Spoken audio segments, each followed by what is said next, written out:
Alas, poor York. I knew him well. What is up, you guys? Marty McFly coming at you, bringing you guys the merch. Just hanging out here with York. I'm going to put him down for a minute so that he can have a little bit of a break. And just wanted to say, spooky season's here. I mean, we just went through the new Spirit Halloween store, one of the first ones to open up in the state of Florida. It's over down West Palm Beach. We took an entire weekend, drove down, went to go see it as part of like a little trip. And what an incredible job they did with the new Spirit Halloween, especially with the new haunted house. Not every Spirit Halloween is going to have that, but this year, the West Palm Beach one, it's kind of like a Tanger outlet mall. Their store this year was absolutely incredible. Normally, they'll have like a little scare zone. You walk through, maybe the floor vibrates, things go up overhead. Some of the animatronics will come jump out at you. The one in Clearwater that I used to go to, that one, when you would walk through, they'd have this really loud scream that would go in your ears when you bypassed the little detector there. And now we have the new, basically New York subway version of their haunted house, and they just did a phenomenal job with it. The animatronics this year are great. I see some new faces, some returning faces from previously. But I think something I always look forward to going to Spirit Halloween is going to one of the bigger stores that has the scare zone. And I think they, again, I mean, it was a lot of fun, especially playing around with some of the electronics and stuff, testing out all the new animatronics there, had a great time. I would say most of the merch feels pretty similar, but I would say the highlight of the merch this year, obviously Terrifier. It's Terrifier everything. They know how popular and how iconic the serial killer Art the Clown is now. And I would say a mix of the Terrifier stuff, especially the costumes and the sunglasses, which you can't go without at this point. I would say the next best thing that everyone's excited about, myself included, I don't know which one I want, it's really hard, or all of them, I don't know, but the 3D bulb lights, I think, are the highlight of Spirit Halloween's Halloween decorations this year. And when I say the Halloween bulb lights, I'm talking about like the tube lights. So you have Oogie Boogie, you have Art the Clown from Terrifier, Michael Myers, you got Chucky, you got Freddy. I mean, they really did a great job with the tube lights this year. And that's what I was definitely most excited for, especially watching Spirit Halloween casually start to drop everything this year throughout the months to say what are the new things to be expected. That's the one I was most excited about. So yeah, new haunted house with the New York style subway, spooky subway train, Terrifier stuff everywhere, and then the new tube lights. I don't know which one I'm going to get yet. I think it's really hard. I mean, I would say iconically, and my favorite Halloween type of trope when it comes to horror movies is still Michael Myers and Halloween, and this one's got the knife and the bloody eyes and the Michael Myers mask, so that one's pretty excellent.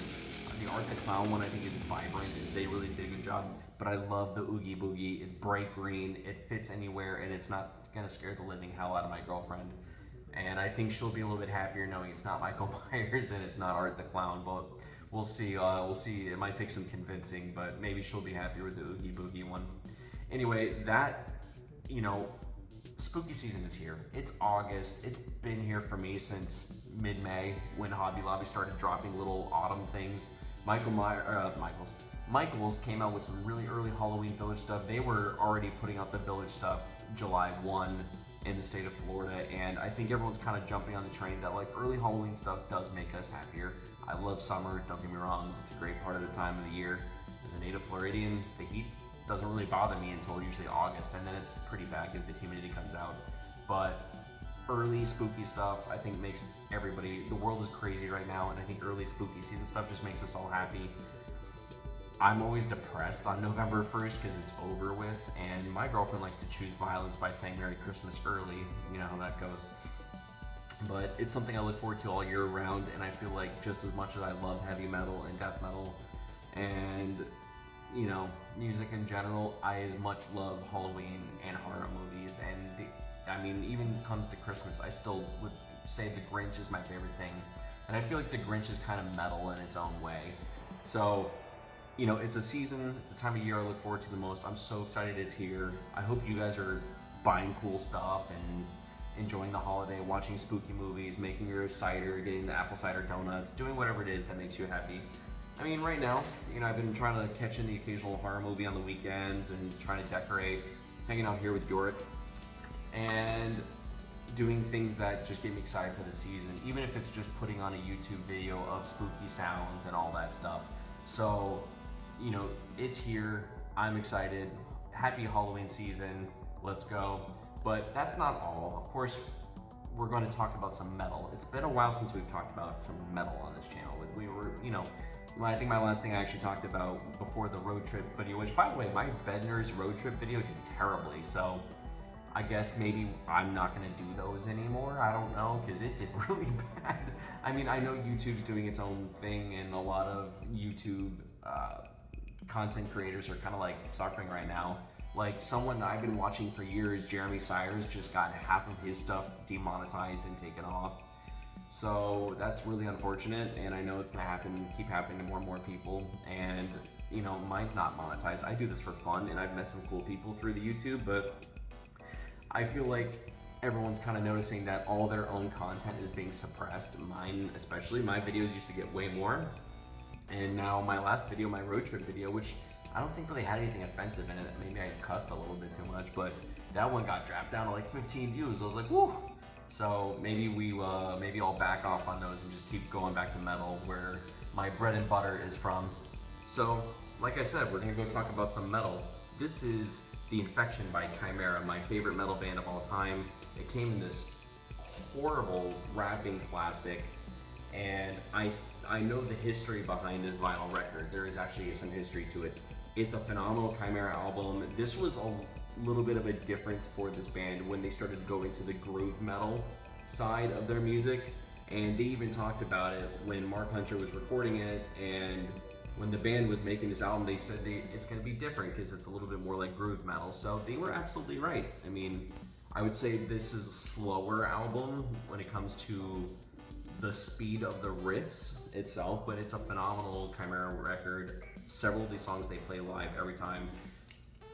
The very first track, The Venom Inside, is probably one of the most notable songs from this album, just especially with the guitar licks from this record, from their lead guitarist. Now, favorite songs though, I love The Venom Inside. I probably have to say that's still my favorite, but the one that's, I'd say the two that are really close now, the heart, you know, jumping all over the place here, I would still say The Venom Inside, Impending Doom, and The Disappearing Sun are like my three favorite tracks off of this. Now, I would still say that like my 2 or 3 favorite tracks on this record, The Venom Inside, obviously, The Disappearing Sun, and Impending Doom. The reason I say this is because there's an actual like really melodic part in this song where, you know, it's kind of like a sudden offshoot. You don't really expect it, but they do a whole chord change, and then Mark Hunter starts saying, "Can you see blood in the moonlight? It looks quite black. Can you see spiders crawling on the grave?" That whole scene, that whole part of the song just gives me chills. It's super melodic. It's really like nice. Like it's actually really like haunting and melodic, but also beautiful sounding. So this is a fantastic Chimaira record. This is my second copy of this. The reason I did is because I wanted another copy. Both of them are kind of ruined in their own way, and I'm going to go into that. What happened was when this was printed, they put the sticker on the record itself. So I think the first one I cleaned as best as I could, and it still plays, but there's still some sticky stuff in the groove, so I'm pretty sure I trashed that needle at that point, so I had to get a needle replacement. But that's why these were, for a while, these were really cheap. I think these were only $7 or $8. So I bought a second one because I still want to be able to play it and frame the other one. So that's why I have 2 copies of this. And last but not least, I pre-ordered this. And I finally get to sit here and talk about it. But really, this was like a defining record for me when it came out, because I had never heard anything like this before. This was like the early days of kind of like the Ferret Records, Trustkill era of metalcore, and this band really did define a generation with this record. And I did not know them before this album came out because they had several EPs and stuff, but this band was really blowing up on the scene. And I remember the first time I heard it on the Music Choice channels on this was back on like Time Warner before it was Spectrum and all that stuff, but Time Warner had the Music Choice channels, and I think I also heard this on Much Music USA. I heard this on Fuse and VH1, I think on Headbangers Ball as well. But this is Of Love and Lunacy by Still Remains, finally on vinyl. I remember speeding, like, begging my parents, like, we gotta go to Best Buy this weekend. They're like, why? I'm like, I need this album. It's on CD. I need it. So sure enough, we went to Best Buy and I got this on CD. And I think, if I remember correctly, my dad was actually nice enough to buy it for me because they was so excited to get this. But this album really did define an entirely new feeling of music. At this point, I was really connected with Killswitch Engage, Alive or Just Breathing.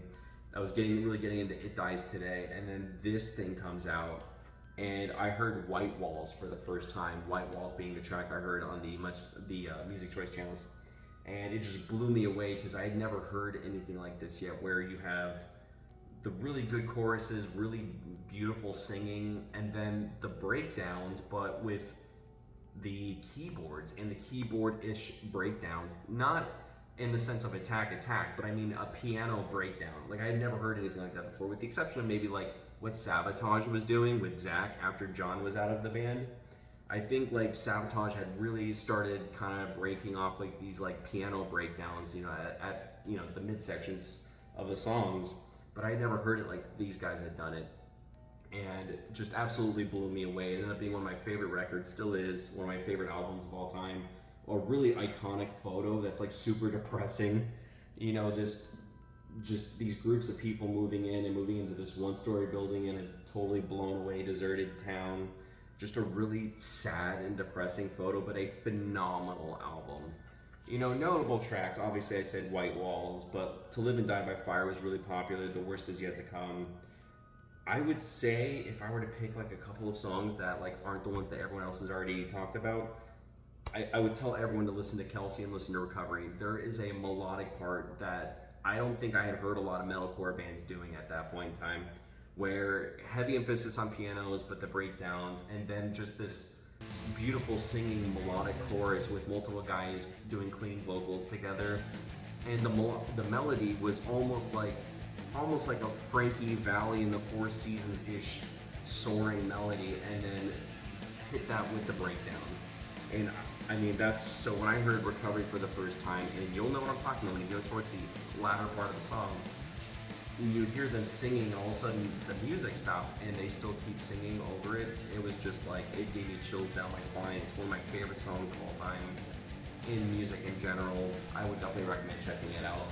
So I know this album's been around a long time. If you haven't heard it yet, now's your chance. Go check it out. This is a treat. This is one of these albums I wish I could hear again for the first time, just so I can remember what I felt like when I heard like White Walls and Recovery and Kelsey. Blossom the Witch is heavy as shit. There's no cleans. It's literally just one really heavy track, and it keeps building and building and building. So this really is a phenomenal album. I would recommend to anybody. And of course, Chimera the Infection. So I'm glad at least I got to give you guys some metal today. You know, we did a little bit of a traveling in this one with our Spirit Halloween store, but at least we got to talk about some freaking metal, because I know we haven't done that in a while. Anyway, that's it from me. I hope you guys are doing alright. I hope you guys are taking care of each other. Stay spooky. Marty McFly, out.